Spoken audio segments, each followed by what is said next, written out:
Langsung saja Bang. Jadi kan ada beberapa cabang ini kan Bang yang kita pelajari. Ada anatomi, fisiologi, histologi, biokimia, farmakologi. Jadi Bang kita masuk yang pertama ini Bang, anatomi. Itu kan Bang anatomi banyak ya Bang jenis-jenisnya. Ada Prometheus, Spota, Neter, ada juga yang terbaru yang berdasarkan uh, kemiripannya tingkat fotonya seperti organ manusia pada umumnya itu Yokochi ya bang, asli kan gambar aslinya itu diantara yang banyak itu menurut abang yang mana nih bang yang disarankan? Yang disarankan ya, sebenarnya kalau untuk kedokteran itu sifatnya personal. Artinya personal itu bagaimana setiap orang itu menyesuaikan dengan kebutuhannya masing-masing. Jadi disclaimer dulu di sini bahwasanya saya ataupun Rojulan tidak apa ya, bukan jualan buku atau apa ya. Jadi kita hanya setiap buku itu pasti baik, tidak ada buku yang nggak baik, tapi hanya aja buku yang tepat bagi kita. Jadi di sini kita coba ulas satu persatu bukunya, masing-masing kelebihan dan kekurangan, sehingga nanti teman-teman bisa memilih sendiri buku yang paling tepat. Jadi kalau untuk anatomi itu kan kita belajar sistem letak organ segala macam. Nah jadi anatomi itu yang paling biasa dipakai di kedokteran itu adanya Sobota. Sobota nggak ada pula ini contohnya di sini. Nanti kita cantumkan fotonya bang, kita cantumkan. Nah, Sobota ini memiliki kelebihan yaitu dia itu kompleks, memiliki bahasa Latin, dan terdapat penjelasan-penjelasannya. Jadi itu kelebihan dari Sobota. Jadi dia itu kalau kita bilang lebih dari cukup untuk mempelajari anatomi, kemudian berbahasa Latin, dan ya itu sederhana bukunya. Gambarnya kualitasnya juga bagus. Nah, terkadang setiap fakultas kedokteran itu memiliki standar yang berbeda dalam nomenklatur anatomi. Ada yang menggunakan bahasa Inggris, ada yang menggunakan bahasa Latin. Tapi umumnya menggunakan bahasa Latin. Seperti di tempat kita itu menggunakan bahasa Latin. Karena bahasa Latin itu merupakan bahasa yang tidak berubah dan berlaku dimanapun untuk anatomi. Sehingga Sobota menjadi rujukan yang utama. Kemudian setelah Sobota ada juga buku Netter. Anatomi Netter ya, Netter itu memiliki kelebihan gambar yang bagus, kualitas gambarnya bagus, tapi kalau kita bilang dari sisi kelengkapan itu jauh lebih lengkap Sobota dibandingkan Netter, karena Netter minim penjelasan.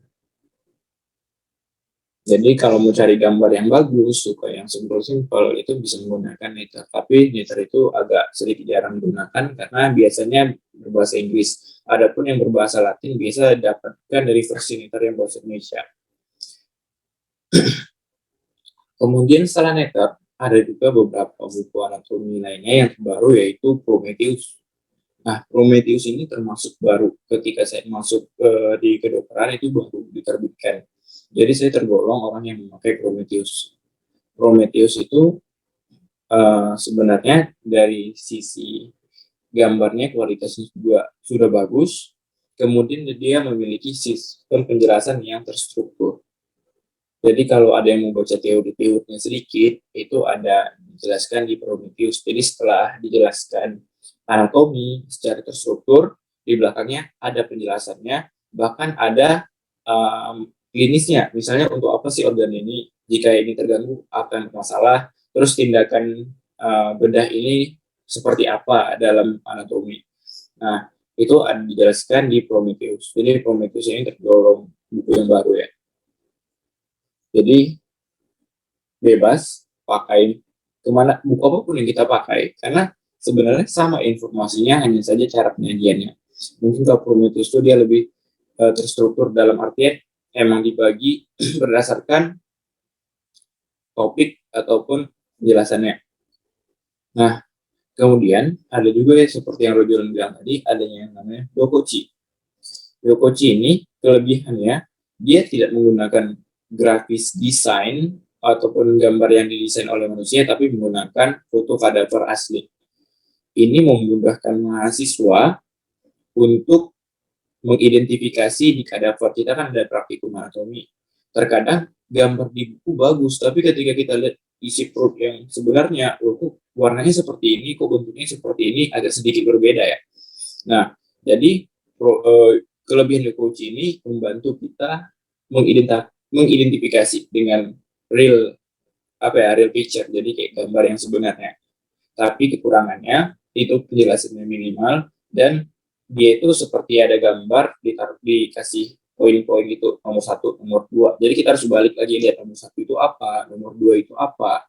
Beda sama buku anatomi yang lainnya, ketika dia menunjukkan satu organ atau satu bagian, satu struktur, dia langsung jelaskan namanya itu apa. Itu kalau untuk 4